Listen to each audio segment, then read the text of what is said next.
Okay, what's up, guys? I'm back. June 7, 2022. I'm also recording, so people who cannot attend the Zoom live can also listen to it. Yeah, SPY just range bound for how many days?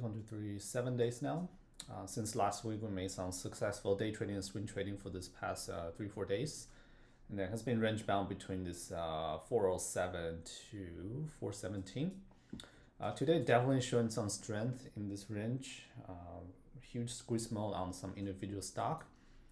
At the end of today, we're seeing AMC, GME, those meme stocks just push up pretty aggressively. Uranium, then we post on the trading news channel. US is going to buy $4 to $5 million of uranium oxide from domestic sources. So you see all those names popping. Yep. I see a lot of longer dated call sweep too. I'm a little hesitating to chase them. Have a tendency to pop on those news, right? Let me give you a candle as example, right? Pop and then pull back.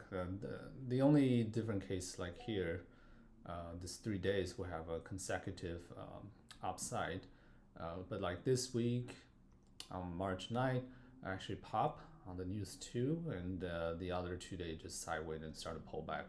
I remember back to March 9th where our weekly lotto didn't work and lost like 50-60%. So right now I'm just watching and see this pop can hold up, and also market is on the top range, upper side of this SPY consolidation range, waiting for the CPI number on Friday, which will be a binary event. Even it's going to break down or break out from this range. The same thing with Nasdaq QQQ, relatively strong today, but it's the same thing, just inside this range as well. So Shopify had approved the stock splitting. Right now, we started to enter some lotto. Betting on the weekly is going to close above 382.5 this week by Friday, which is kind of gambling with CPI. And also, I entered some weekly 400 call, which needs momentum for that trade to make money. Again, tomorrow afternoon before closing, if Shopify cannot hold or it's touched 390, I'm going to take off that position. And on the swing side, we have June 24, some vertical spread. Betting on Shopify will break above 400. So that's on the Shopify side. Amazon is really not moving much today. Implied volatility is really low. Nasdaq SPY all green, but Amazon's actually red today. Definitely a lot of market maker moves on this ticker name Amazon right now. All the call sweep yesterday got wasted pretty much. Watch Fix, I mentioned the trading news channel, that's all the way down today, and it's actually breaking the range. That is telling us the market doesn't seem to worry that much. All three indices now new day highs going into your final. Sorry, that's our trading news partner, and I listen to it all the time. Initial look, we'll get an updated look in the next 12 minutes. Yep, so fix breaking the range. Looks like it's going to touch 200 EMA possibly tomorrow at 22.76. Employment number last Friday still look pretty good, showing us the economy is very, very strong in United States. Treasury Secretary Yellen was talking at opening today, saying that the economy is doing fine, though inflation is pretty bad. So I think the market now has more clarity what's going to happen next, and that's why we're seeing this fix start to break down, which is a good sign for the market, right? So if we look at TMX, we mentioned yesterday, today is pulling back, but still breaking the downtrend, flagging to the upside, holding this 4-day EMA. Right, if you see next leg up, yeah, I might see a tax start to break down. But like I mentioned, the long-term investment channel and trading news and technical chart channel, multiple channels, I know. Even though TNX is pushing to 35, which is the Federal Reserve officials, Bernard and Bullard said that's reasonable rate. Right, from here, 30 to 35, I don't think it's going to cause a lot of damage for SPY and QQQ. Last time caused a lot of damage back to March and May because TNX was jumping from 18 all the way to 31, right? That was like almost double, up about 75%. Here from 30 to 35, we're looking at 15%. The damage on tap will be pretty minimal. In that case, I kind of doubt SPY will break this year low at 380, tagged year low at 280, unless there's some unforeseeable future or events where Federal Reserve has been extra hawkish in the second half this year. But looking at a CPI number will give us a lot of hint this Friday. But again, we talked about it earlier. The used car index is actually start to showing the sign of peaking. I was showing the members. Oops, not this chart. This one. Right, this chart is about. Oops, how can I click on it? Enlarge image. Oh, there you go. This is a used vehicle value index. Okay, and this guy is about 1/3 of inflation right now, and used car has been up since January 2021 all the way to the peak at the end of last year. And this number started to drop. I don't know if it's the next leg up or not. It's still an uptrend, but more and more chip provider like Taiwan Semi has started to show the sign of over ordering. They have quarterly or monthly reports on Thursday pre-market. From their report, we can see if the chip will start to show some sign of oversupply. If that's the case, that means chip shortage will start to ease. And if chip shortage start to ease, this used car value index will start to drop. This number drop, CPI number will start to drop further, and that will hopefully control the TNX and help the tech and the general market start to push back up. Holy shit, GME. Yeah, so that's kind of on Amazon and the general markets. The other factor of the inflation, which is crude oil.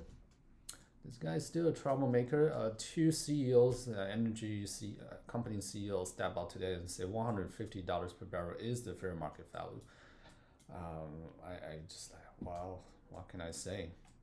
But yeah, really no effective way to lower this crude oil price since China reopened, demand increase, supply still not enough.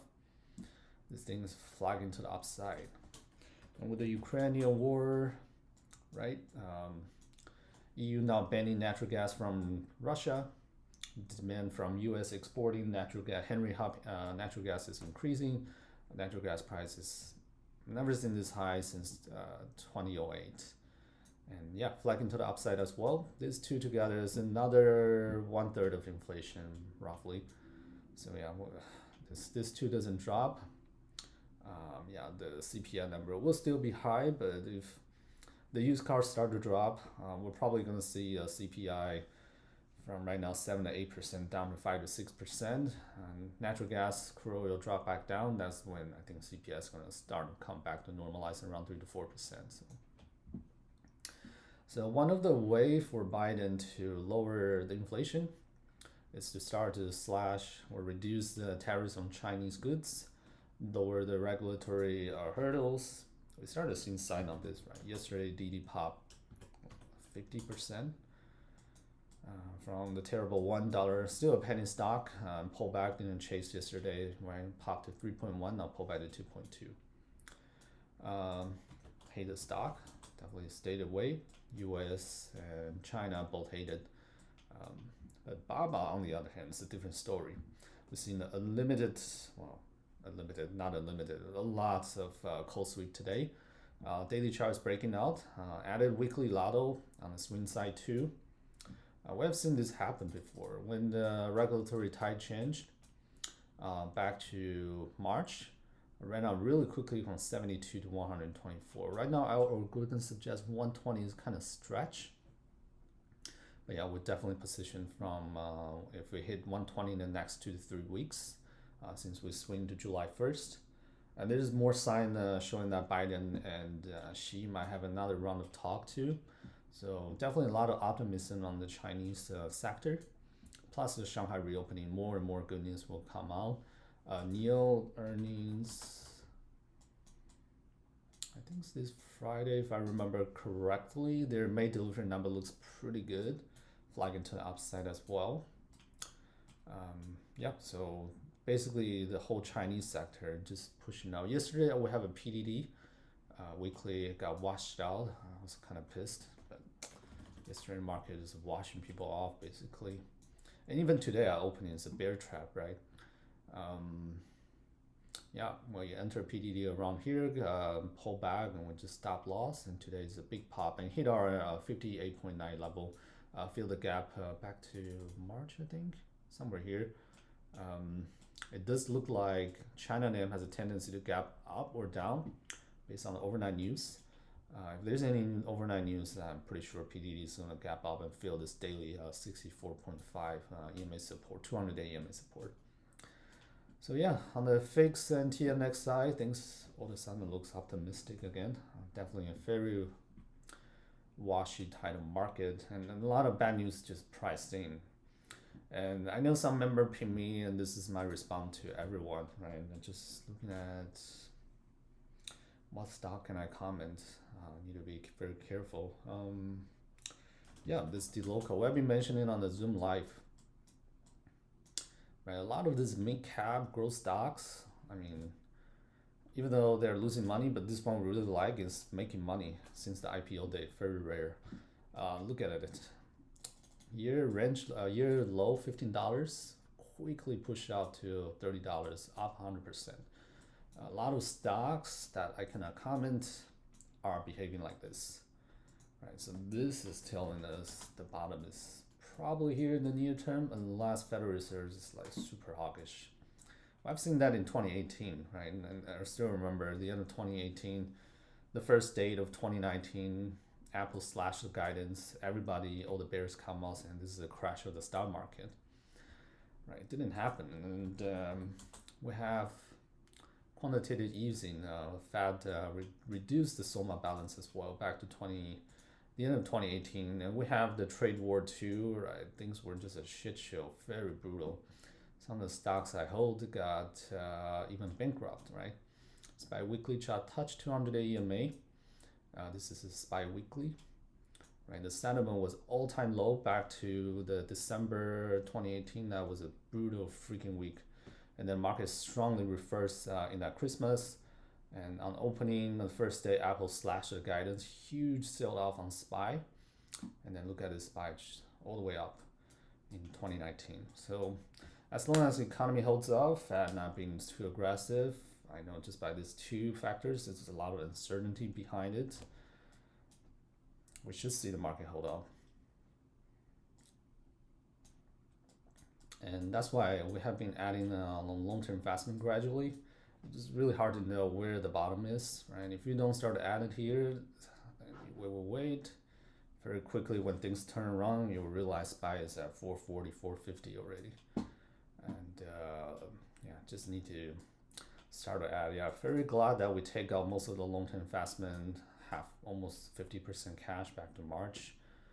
So that gives a lot of buying power here. But yeah, that's kind of like a high level what's going on with the market at the moment. Let's take a look at flow of gold real quick, and then we'll call it a day. Yeah, too bad I was a little timid today. I was waiting for a 407 SPY to hold, and quickly jump up after I wait about 30 minutes. But we started to capture Shopify, etc. But yeah, I mean, if we throw more things at opening, targets, Baba, a lot of things will be a couple 100% by now. But yeah, I'm still trying to be more careful on trading this day since the market is very unstable, as you probably can see, and basically just range bound. Last and most, let's just take a look. Flow go. Right. First day today, we're seeing kind of break-even SPY and call between call and put sweep.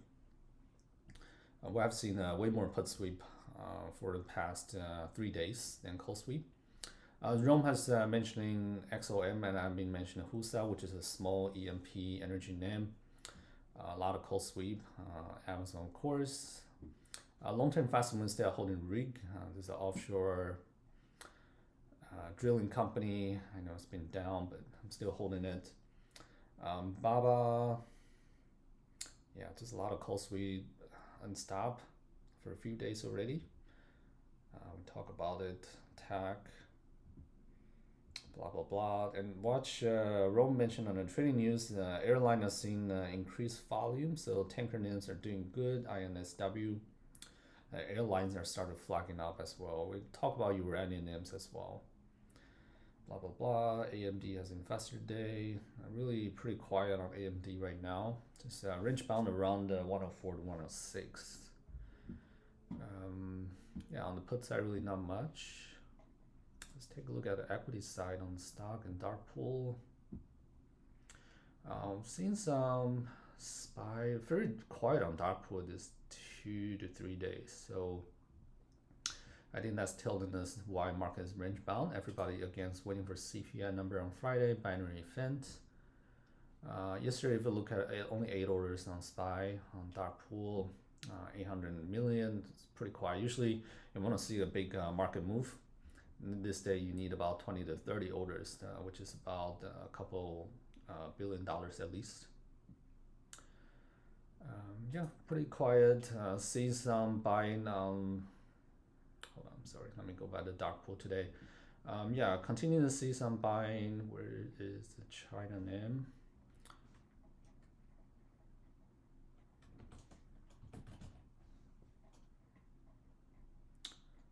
Probably I saw it yesterday. Can't remember, but yeah, we can look at Baba in another way. Where is that thing? Equity level. Yeah, this flow goes really cool. Give you a lot of information. Yeah, in our affiliate channel, if you want to try it, and you can keep trying it with different email, you can get $20 for 3 weeks. Yeah, so this will give you a kind of high level where are all those institutes buying and selling. I mean, this all very far. But yeah, we're seeing a lot of support at $93, and that accounts for 12.66% of volume. I should make a video just to introduce Philo Gold, just haven't had time. But yeah, we're seeing a lot of buying 93, 97, 100, and yeah, this is currently a closest level. Previously, seen a lot of activity around 108.8. We have a target of 110. Had a lot of volume and activities before as well. So just kind of give you a level like where you see people are buying. Right? We talk about like the local. We can use that as an example. I don't know. We'll see dark pool levels on the local. Oh, there you go. Right, you definitely see why there's a bottom up around $15. Right, a lot of activity between 19 and 27. That's telling us we're probably going to see a lot of supports here. So this is kind of like a data attribute I'm looking at and using to build a model together with a chart. This will tell you very well like a lot of support and even how confident the supports are on certain levels. So market pushing to the close as expected. VIX looks like going to close before 24. Holy shit, GME. GME is always a sign. That means that retail money are coming in. So definitely keep an eye on it all the time. Yeah, watch SPY could get rejected at range high. I don't know when we're going to touch it. 417 today or tomorrow. Maybe we'll break through, we'll see. But yeah, definitely focus on relatively strong name that we just talked about. I've been keeping an eye on Google. They approve the stock splitting on June 1st. The stock splitting on July 15th. I haven't touched it, so right now just focus on Shopify. Just stock splitting is coming out on June 26, I think. I forgot on top of my head. Anything else we should cover? No, that's it. I mean, we can recap the weekly email. I mentioned about ChargePoint, a lot of green energy pop. ChargePoint still flagging. Maybe we should start along some stock too. Yeah, it's been up. Yeah, this is another example. Mid cap growth stock up about 100% from the bottom already. This week we still have target of 16.4. Next week, if the market can hold up, yeah, definitely has room to $18, 200 EMA. Zim, I'm waiting for the this option still intact, waiting for the Shanghai and shipping index update on Thursday pre-market. Yeah, I really want to see the shipping price start to crawl back up, even though that is actually bad for inflation and the growth stock. But Zim is actually definitely a good hedge to hold. Yeah, I'm gonna stop the recording.